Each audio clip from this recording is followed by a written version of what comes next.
Very much, Sophia, and thank you, Vera, for the invitation. It's a pleasure to be here, also because of the space. That's right, when me and Sophia, we were invited by the Museum of Lisbon to make an exposition, not an exhibition, about, they told at the time, the future of Lisbon. Rapidly, we decided that it was impossible to frame a future of Lisbon. So we decided to make the exhibition called Lisbon Futures, different futures, several futures that we ask for everyone to participate if necessary. So as I have 20 to 25 minutes, I have to hurry up, sorry. I will speak about, if this works, it works. I hope that what I'm going to expose, the reflections I'm going to expose here, might be useful for you and the project and for what is necessary for the project that you are developing, the Hub HIN. And it is divided, the presentation, in three parts, as you can see.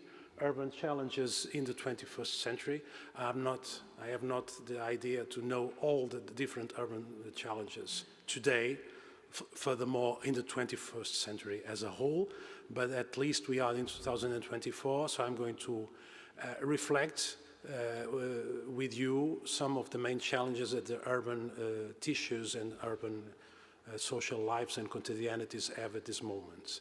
And always, as you are in our beautiful city of Lisbon, beautiful but with several and most worrying problems, I'm going to, all the time, to use examples of the city of Lisbon, of the metropolitan area of Lisbon, better said, because the metropolitan area is the city. The city is not only one municipality, it's all the metropolitan area, of course. It's a huge ecosystem intertwined in all these different terms. And then some issues about urban policies and urban communities, because I firmly believe that the city changes because of its politics, or otherwise the city, when it doesn't change, it is also because of its politics, and its politics includes, of course, all of us, all of you, and the communities and civic life. And then some ideas after that about the innovation dynamics in historical centers and historical areas, as it is, I believe, your main bulk of work. So the urbanity challenge in the 21st century, I would like to start by one very important thing, but usually we don't remember. As you know, or probably some of you know, the famous Lisbon poet Fernando Pessoa, who lived more than 100 years ago, and he died in 1937. One of his most famous heteronyms, he was several persons at the same time, which was probably, I guess, very difficult for him, but very interesting at the same time. And one of his books, the Book of Disquiet, written by several years in the 20s, mostly 100 years ago, at the same time, he is walking in the street, he's saying, I am delivering a scene where various actors act out various plays. This is to mean that the city is all this and much more than this. You are all, I believe, sociologists, geographers, urban planners, economists, engineers, and the city, or each space, each part of the city can and should be understood in different ways. And the main, in my belief, the main richness that can be framed is the interconnection between all the different thoughts, ideas, and reflections that we have in the city, and to put that for the common good at the same time. Okay, now passing directly to our metropolitan area, which is, I believe, the story, more or less, different year, different decades, what happened in your metropolitan areas as well. We have here 3 satellite images of the place where you are, 1987 and 2002 and 2016. I'm sorry for the third image not to be in the same chromatic form of the two previous ones, but it's much more beautiful from the European Spatial Agency. Just to say that all our metropolitan systems, all our urban areas, had for the last 50 years a huge transformation. Cities has always been places of transformation, of course, but in the last decades, the transformation was really paradigmatic and a huge change. In our case, and the two first images show that quite well, it was an explosion in the territory. I mean, our economy changed completely from an industrial economy to an urbanization economy, which is very important to think of what we are today in 2024, because from that time, the 19th and the beginning of the new century till now, the urbanization economies has also changed quite much. I'm sorry, my English is a little bit rusty. I had spent the last days speaking only in Portuguese, and sometimes Portuguese from Brazil, because I'm half Portuguese, half Brazilian, so sometimes my English is not so good, but I suppose you understand quite well. And as you all know, in 2008, we had the financial crisis around the world, and it hit severely the territories and the economies and the societies which were more dependent of the urbanization economies, like in our own metropolitan areas, like in the southern of Europe as a whole, and that is why the most difficult situations afterwards, 2008, happened in the southern areas of the Mediterranean, in our metropolitan areas, in Portugal, in Spain, in Italy, in Greece, and also other parts of Europe, of course, but hit particularly the ones whose economies were quite much dependent on the urbanization economy that almost stopped after the financial crisis. There are some data there, but happily then, and I will give this presentation to Vera, which can put in the information of the projects. So, as a resume form, because I don't have too much time, as a resume form, the evolutionary trends in AML. AML is the metropolitan area of Lisbon. And I ask for you an exercise to think about your own cities, your own metropolis, as it's, I believe, probably quite similar. First, we have been already for more than 15 years, which a too long period of crisis and transitions.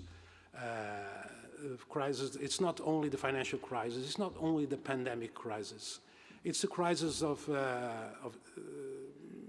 a change, of a necessary change that we all feel that is happening more or less with more controlled or less controlled forms in all our metropolitan areas. There is a strong digitalization of the economies, and after the crisis, the financial crisis, rapidly the economy, because economy is also obviously important. I'm a geographer and an economist. That is why I try all the time to connect the trends, the economic trends, with the urban trends, which are quite interconnected and intertwined. And here in Lisbon, there was a natural increase towards specializations in tourism, because tourism is exportation, is pure exportation. You come here, not as members of a project, but as tourists, and also as members of a project, and what you eat, for instance, what you drink, is pure exportation. So that is why tourism is very strong. It's very powerful for an economy and very important to tackle. However, we have to manage tourism because, as you know, too much tourism can provoke severe tensions, for instance, in housing, in public spaces. And that is why we have new forms of tensions and contradictions in politics today. And also in global real estate, Portugal has become very interesting for the real estate markets, for the people who want to live here. I understand why, the food, the sun, the beaches, whatever, the people, I suppose, I hope, everything. And now some Americans would like also to come, as you can imagine why. Anyway, so there is also, that is very good. Lisbon has a long history already, already of tolerance, of openness, but we cannot be naive and say that it's naturally manageable. It must be very well politically managed. Otherwise, the problems in the other face of the mirror can be quite strong. And some specific digital services that we are being specialized in terms of cultural, in terms of innovation, which is quite interesting. But still, we need to understand what is going on. There is a new urban geography, what famous geographers have described as the post-metropolis. The old metropolis was with a huge center and several ways of mobility around for the suburbans to come to the center. But nowadays, like in London, like in Paris, like in Milano, etc., we have a huge metropolis which is quite well self-connected within and intra each municipality. It's a maturity which is quite good. I mean, you obviously only know Lisbon. I have been to Lisbon, that's good, you've been here. This is the center, the main municipality has only 20% of the population of the metropolitan area. We have around us a huge metropolitan area with 3 million people. And I invite you all one day to come. When I was younger, I'd love to do that. I was going to one city and I took the suburban train until the last point, the last station, to understand the system. And that's very important for everyone who loves the territory to understand that. So we have at the same time now on the top of the crisis, a very important crisis, which is the climate change, which obliges us, if it wasn't for other reasons, to be much more sustainable and ecological from the historical centers until the last suburb and social problem, disadvantaged neighborhoods that we also have. The main trends that I've told you are putting money to the economy, that are putting jobs to the economy, which is good and important, but are putting also high pressures to fundamental urban dimension, especially in housing and job security. And that is a situation that we are not still today managing quite well. Of course, it's better to have some housing and some job, even if it is precarious, but we have to manage that, especially for the new generations. It was one of the biggest gaps that we have today is the difference of rights between the different generations. And finally, what is about innovation? Innovation, it's a word that is already so used, too much used, like for instance sustainability, that most of the people already doesn't know what it means. But we need to be innovative in terms of ideas, in terms of processes, and in terms of analysis.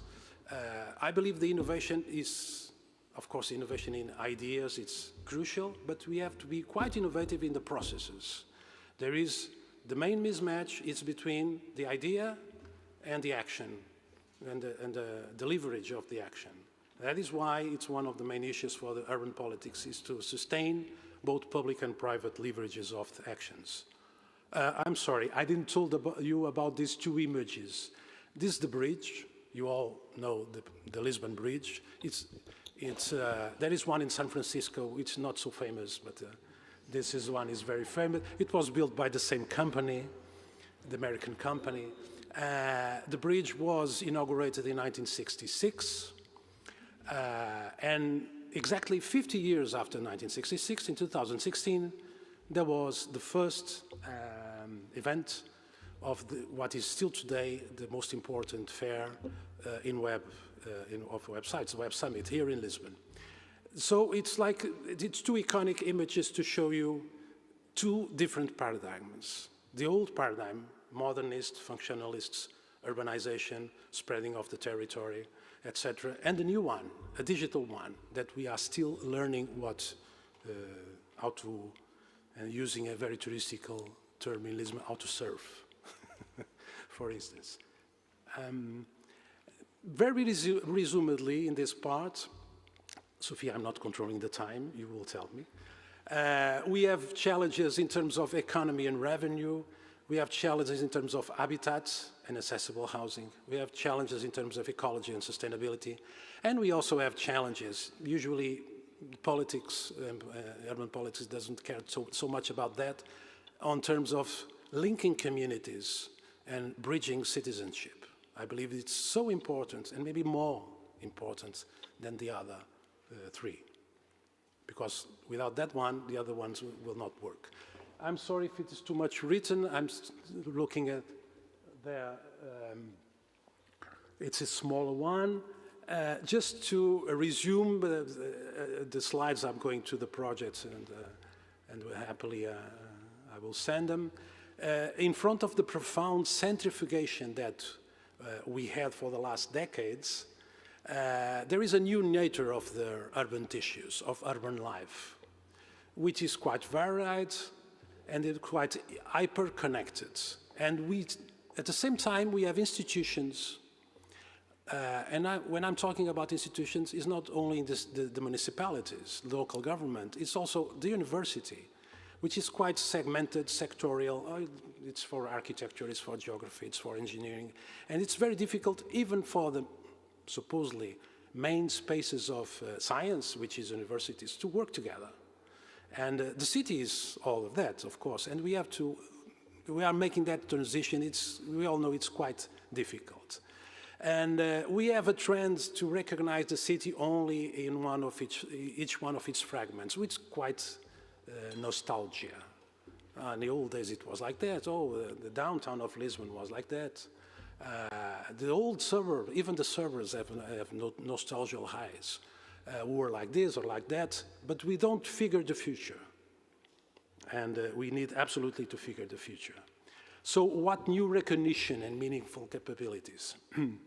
We have the need to understand, because I'm not speaking to common citizens, I'm also of course speaking to common citizens. We are all common citizens, but we are also practitioners, persons from the municipalities and from the university. We have a different responsibility, in my view. Like the French would say, la responsabilité de l'intellectuel, something like that. And we have a responsibility, especially when the world is changing so much. And we have to understand these new tissues of urban societies.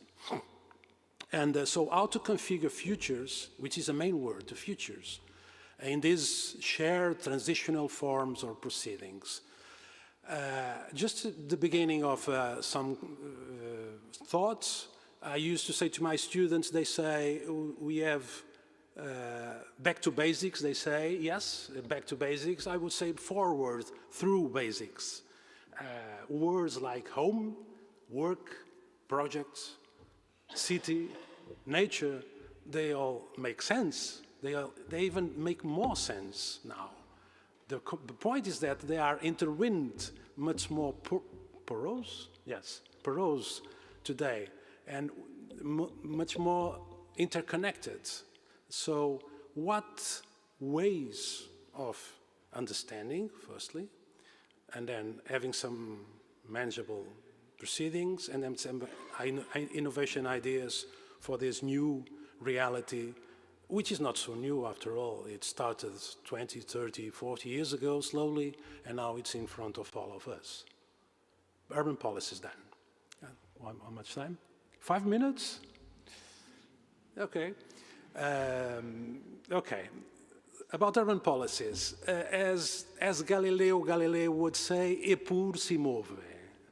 The municipalities are not stopped, the local governments are not stopped, you are not stopped, and like it's a patchwork, an example of several programs, policies, ideas, projects that are developing here in Lisbon, several ones, many things, in mobility, in the districts, in social areas, in ecology, in sustainability, whatever. But there is, however, a strategy in this. There is a common sense in this. In what direction is all this moving? It's important, of course it is. But in what directions is it organic? Is it planned? And we have also the same situation in terms of the great metropolitan area. Different urbanistic plans, for instance, in Sintra, which is the outskirts of Lisbon, ecological projects in the main rivers, for them to become much more sustainable and accessible and ecological mobility, etc. Several plans that we are developing in the food ecosystems, several things that is happening at the same time. Europe, and I'm sorry, this one is in Portuguese. It should be the first to be in English because it's about Europe and Brussels. The European Commission tells us, I'm going to translate, that we need now today to have a just Europe, a green Europe, and a productive Europe, of course. And there are specific essential principles of governance. And we have to be much more participative. We have to be much more strategic. We have to think about the common good. Common good. The European Commission is speaking about the common good, which is good. It's quite good. And for the different governments to work together, the multi-level capacity. And then I'm going to pass this one because in Portuguese you won't understand, but I don't have some time, many time, as Sofia is telling me now. And just to tell you one project that is being developed here in Lisbon since 2010, which I believe it's a very good example of this jump to the unknown, something like that, with some knowledge, of course. But it's to build policies for other parts, not only the classical parts, to work for the common goods. It's the BIP-ZIP program is being developed in some of the disadvantaged neighborhoods here in the municipality of Lisbon. Each year, the municipality literally calls for the people to have ideas. There is a jury. The ideas must be co-governed, must be with participation, must have monitoring and evaluation proceedings, must be developed with technical support. And it works quite well. It should be much more developed, not only in disadvantaged neighborhoods. I believe it should be quite much developed in the entire metropolitan area, in the entire cities. And it's only an example which the politician and the coordinator doesn't know what is going to work in the end. They had some ideas, but they don't know exactly what is going to happen. It's really innovative. And the slide, and then I pass to the last part, just to tell you that at the same time, which I believe it's very important, the society is moving, which is to say the city is moving. And so here in Lisbon, you cannot read this, but maybe afterwards, here in Lisbon, not surprisingly, for the last 10 to 15 years, and especially for the new generations, which are quite pressed once again, in terms of their own urban rights, housing, jobs, education, etc. A completely new set of NGOs, of urban associations and urban movements are spreading. And these movements are very important, I believe, because the urban history, since centuries and millennia, show us that innovation and political change came particularly from these, from the movements, from the civic activity, from the possibilities of change, of challenging the status quo. And here in Lisbon it's also happening, and it's not only about reaction to pressures, it's also about with proposals. It's not only of protests, it's also for a proposal. They are becoming much more sophisticated. They have links with European fellows, with colleagues, with university, and it's developing this new ecosystem of civic responsibility, which the municipalities are still today quite uncomfortable to understand, but we have necessarily to work together. That's why I loved one of the chapters of the sociologist Richard Sennett. Probably some of you know one of his latest books, Building and Dwelling. Richard Sennett, the sociologist, one of his books is called Building and Dwelling, and he says that in the old days, building was for dwelling, but now there is a divorce. It's like a divorce between, as the French say, between la ville et la cité. La ville is the physical things, to be very basic. La cité, it's the people. And we have a divorce today, and we still did understand quite well. We are here in Lisbon investing quite much in rehabilitation. That doesn't mean that the city is going to be more livable. There is a divorce, and we have to understand that. And Sennett, one of his books called Tocqueville in Technopolis, Alexis Tocqueville, which wrote in the 19th century about the civic life of America, and think about civic life of America today. But now Tocqueville in the Technopolis, in the digital city that we have today. It's quite important to understand these situations. And the last, and to conclude this part, Sophia, just to tell you one idea. I was coordinator of two main surveys of quality of life and quality of governance here in the metropolitan area of Lisbon, one in 2010 and the other one in 2018. And we interviewed many people, 3,000 people inquiries per project.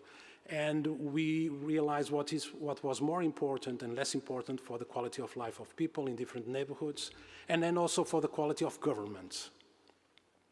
And there were some crossings very interesting, as you can imagine. One of the most important, if not the most important crossing, was that people who live and work in urban territories, which are really a city that is diverse, inclusive, and with economic life.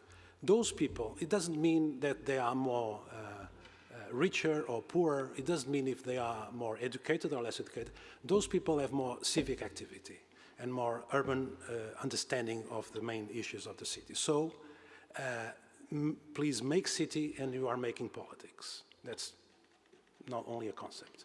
That's really true. Sophia, just 2 minutes more for the last one slide. Not this one, probably this one, no, not this one, this one, and then I will shut down. The last one, because it's your idea of the project, I believe. How to build habitats with functional complexity. And building habitats with functional complexity drives to innovation, for sure, for sure. Because the loss of complexity, it's a reduction of economic activity, of social activity, and of innovation, for sure. And we all know that. Usually in the classes, I talk to the students saying that we have endogenous elements that we have from us, exogenous elements that comes from the outside. I like to speak about erogenous elements. An erogenous element is an element, if you just touch a little bit, it moves the entire system. That's why we call it the erogenous elements. And there are some very important today, and which I put here 2 or 3 days ago for the presentation today. First, territorial inclusivity and equity, and to frame the right to the city for everyone with the well-being and quality of life. Secondly, to work about what is called, usually there is an entire semester of a chair in university for that if necessary, the knowledge planning. It's not only about territorial planning, it's the knowledge territorial planning, where and how to put main actors of change in the different areas of the territory. And then spaces for experimentation. We don't know what is going to happen, but we have to build spaces of experimentation and we have to support actors of experimentation. That's why we call it in finance the venture capital. We need that very much. And finally, integrated strategies. Think about the future, and think about the future with the citizens. It's quite important, and something for sure will happen for that. There are European programs that help us that. As Sophia told, I was special advisor of the Urbact program. Many things are happening today, and we also have the European Bauhaus that I know some of you are working. All of this can help us quite much if it is transactionable, not only for you, which obviously is important, but for the city tissues where you work with. Now, I'm not going to put this. Last comments. Probably some of you know about Richard Florida. Richard Florida wrote the famous book, The Creative Class, 2003. And he said, the world is changing, the city is changing, we have to bring the creative class to our cities. It brings with tolerance, with technology, and some other T's. And then he realized, 12 years after that, 13 years after that, and I take my hat to him, I was wrong. And he said, that brings gentrification, social exclusion, and huge problems that are bigger than the advantages of being in the creative class. So we need to integrate all these different things. And inclusion is innovation. And the other one is, the first one is the city is obviously since ever society and politics. The other one is the city must be now nature. And we have to bring the nature to the city. And that is also a very important part of innovation. For centuries, since its beginning, the city was against nature, using nature. And now the nature must come into the city and to a new form of hybridism. And there is also a crucial innovation for the new century. Thank you very much.